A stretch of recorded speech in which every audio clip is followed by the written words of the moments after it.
So it has been a hot minute of Deer Days being out. We're actually approaching a year relatively soon, which is interesting that it's been this long, because the game has been out for as long as Pokemon Scarlet and Violet, and that's been out for a hot minute too.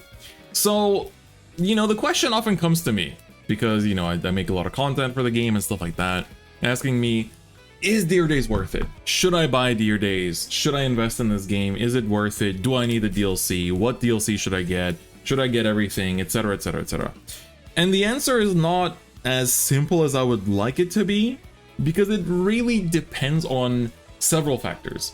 One is where you live, because this game has regional pricing, both on the Switch and on Steam, where if you live in certain countries, the game is actually priced for you. So that way it's actually, you know, especially converted to like USD or Euro, it's super cheap. The game costs like pennies, including the DLC too, just pennies. And some people can like game the system and change their Steam or their, you know, their eShop into that country and then get the game for cheap. So in that case, of course it's worth it, right? You get a whole lot of bang for your buck for a very cheap price.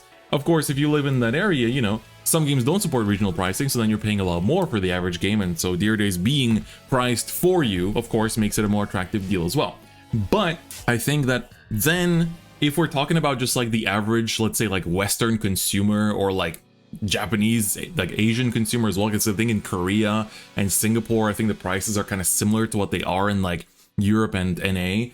But I think that if you are, you know, paying like the $60 base, you know, basically 60 to 70 base price for the game, it kind of depends. So we'll just get to the game here, but Deer Days is pretty expensive for what it is, and that's because it is a console game. It's not an online card game the way that something like, you know, Master Duel is. And that's because you basically have a huge story, right? You have a huge story mode with like several paths and everything. And I still think it's a bit overpriced for what it is. These games should still be cheaper than that. And especially now, I think once we pass the 1 year mark, I want the base game to just be on sale all the damn time. Like I think at the very least, if you're not going to make the DLC cheaper, at the very least make the base game be a lot cheaper. I think that's what it should be.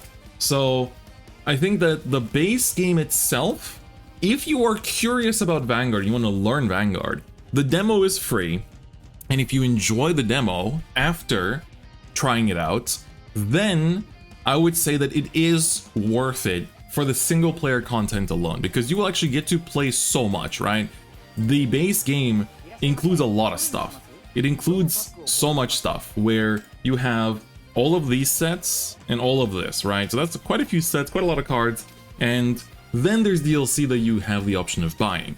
But here, talking about just the base game on its own, I think if you've never heard of Vanguard and this is like your first time touching it and your friend told you to get into it, going like, damn, I gotta spend 60 to 70 bucks is like, hell no, right? I might as well just like buy a starter deck and learn the physical card game instead.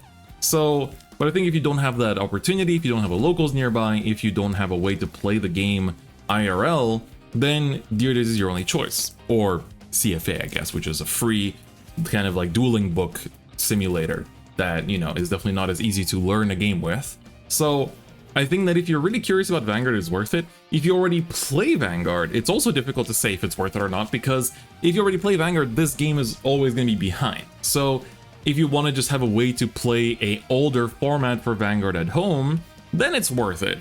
But if you don't, then it's not really worth buying either, because you want to be spending time playtesting the current format for the actual tournaments, right? But then, so I think if I have to give you a yes or no answer on if the base game is worth it, I'd say it's like a 65 to 70% yes, and then a 30 to 35% no, because there's quite a few cases where it is worth it, and I think the game itself is quite fun, and the story is cool, and it is an enjoyable experience. But it's also like when you have other games you could be playing, there's a lot, you know, if you ask me, it's like, is it more worth to buy Deer Days or is it more worth to buy Xenoblade 3? Please play Xenoblade 3. Like, you know, if you have to compare it to other games that are like worth still less in most countries, I'm gonna tell you to get Xenoblade 3, you know? If you ask me, you know, like Tears of the Kingdom, if you ask me for a bunch of these other games, like, or Pokemon, right? It's like, come on, man.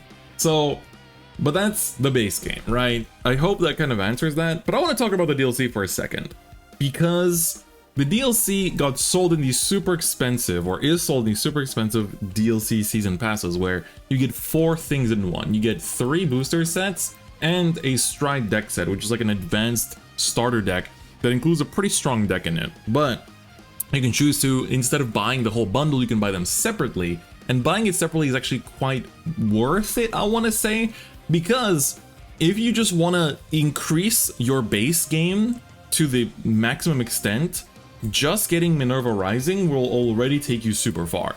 This set is really good. This set is basically includes so many new decks, and also gives you a lot of support for the decks that the base game cuts off at. So the base game cuts off at set 5, and this set supports those set 5 decks really well. So I think for that reason, it is worth it to go in on this specific set and just only pick up the set 8 Minerva Rising DLC. And I think when the set 10 DLC comes out, that's also, I will say the same thing, because that's also a really good set just on its own that also supports a lot of stuff from previous sets too. So, but then if you're interested about certain decks, right, you watch the Vanguard anime and you just love Youthberg, well then you're going to want to buy set 6. You love Jiva, you're going to want to buy set 6, right? And that's when things start to get a bit complicated. It's like, oh, well, you want to play Youthberg? Well, you got set 6, now you also need set 7, because set 7 is where we were going to find Tempest. And if you don't have Tempest, there's no point playing Youthberg, right? So it starts to get a bit more complicated. So then you start thinking, oh, maybe I should get the full DLC pass. But then it's like, okay, I don't want to play Jet, and I don't want to play Lyrical. So it's like, do you just buy the separate ones? But what if one day I want to play Lyrical, right? So I think that's what makes it a little bit more complicated. But I think that if I had to tell you about the DLC, this is the only one that's actually worth it. I think Minerva Rising as a DLC is actually really good. Everything in this set is good. Every deck is, at the very least, like low tier 2, I'd say. Like even Roroa, even Shoujo Doji got a bunch of results in the English format. Like people in English love that deck for some reason, but everything else is like, this set also has so many like insane promos. Like this makes your Jeweled better, this makes your Overlord better, this makes your PBO better, right? So you get to play around with so many different decks just because of this one set and all the promos it includes. Like literally there's a whole other Dragon Empire ride line in the promos. So I think for that reason alone, it is quite worth it. So I would recommend to just get the set 8 DLC and not worry too much about the rest, unless you really want to play specific decks like Jeweled or like the Youthberg or like Wellstra as well, which will get support in set 9. And I think set 9 will be similar to set 7, where it's like, if you want certain decks, yes, if not, you can skip it. So I think that that hopefully helps to answer the question a little bit. I hope that helps to kind of clear things up a tad regarding on whether the Dear Days full game as well as DLC are worth it. So I hope this video helped a little bit in terms of addressing that point. I still think it's kind of a difficult point to answer, because I think having an automated way to play Vanguard is cool, and it's clear that like Bushiroad is trying to use Dear Days more in the future, because they're doing that like content creator invitational thing that is going to use Dear Days. And maybe one day they'll add a spectator mode and we'll be able, and crossplay hopefully, and like one day we'll be able to have proper tournaments in this game.